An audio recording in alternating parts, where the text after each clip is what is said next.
Hello, my name is Robert Jameson and I'm here in the Mount Lofty Botanical Gardens, Adelaide, South Australia, and it's 2022 and we are enjoying a beautiful autumn's day.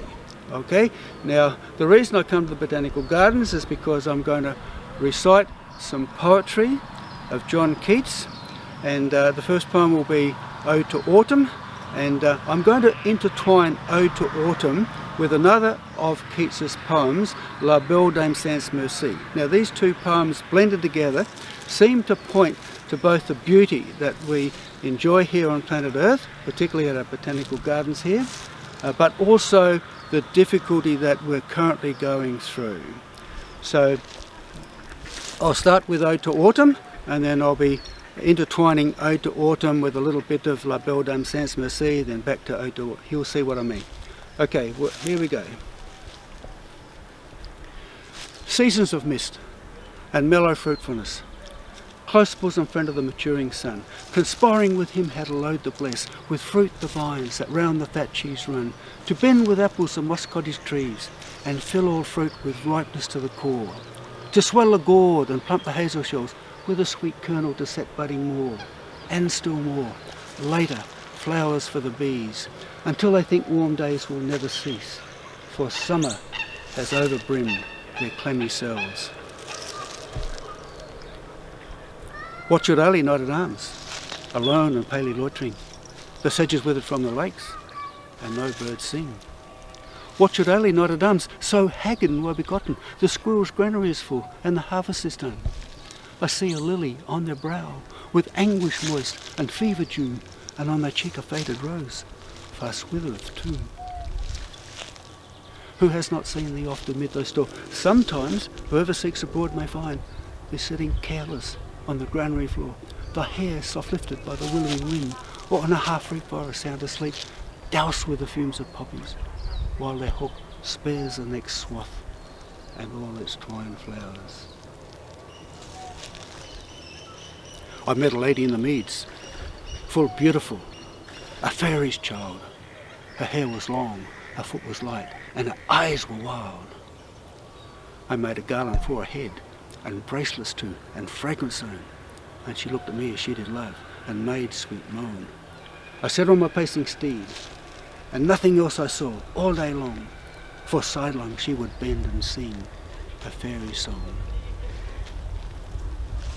And sometimes like a gleam thou dost keep steady the leaden head across the brook, or by the cider press with patient look thou watches the last oozings hour by hour.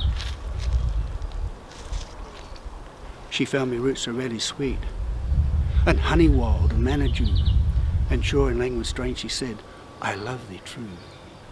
She took me to her elfin's grot, and there she wept aside full sore, and there I shut her wild eyes with kisses for, and there she lulled me to sleep, and there I slept. Ah, woe betide, the latest dream I ever dreamt on that cold hillside. Ah, where are the songs of spring? Where are they? Think not of them, for thou hast a music too. While barred clouds bloom the soft dying days, and touch the stubble plains with rosy hue. I saw pale kings and princes too, pale warriors, death pale were they all, and they cried, La Belle Dame Sans Merci, hast thee enthralled. Then, in a wailful choir the small nets mourn, among river swallows borne aloft, or sinking as the light wind lives or dies, and full-grown lambs loud bleat from hilly bourne. I saw their starved lips in the gloom with horrid warning, gate wide, and I woke and found me here on this cold hillside.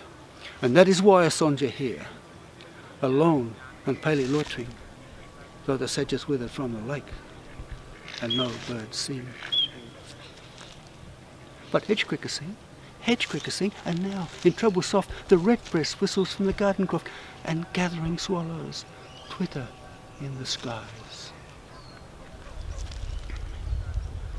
Looks like now it's time for us to decide, do we want to live in a world where we're the ones who are confronted by those pale kings and princes too, those pale warriors, death pale are they all, where we see their starved lips in the gloom, with horrid warning gape wide, and where we songe endlessly, alone and palely loitering on that cold hillside.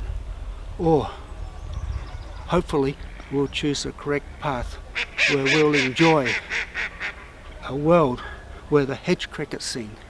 The hedge crickets sing, and now, in treble soft, the redbreast whistles from the garden croft, and gathering swallows twitter in the skies, and where gathering swallows will forever twitter in the skies.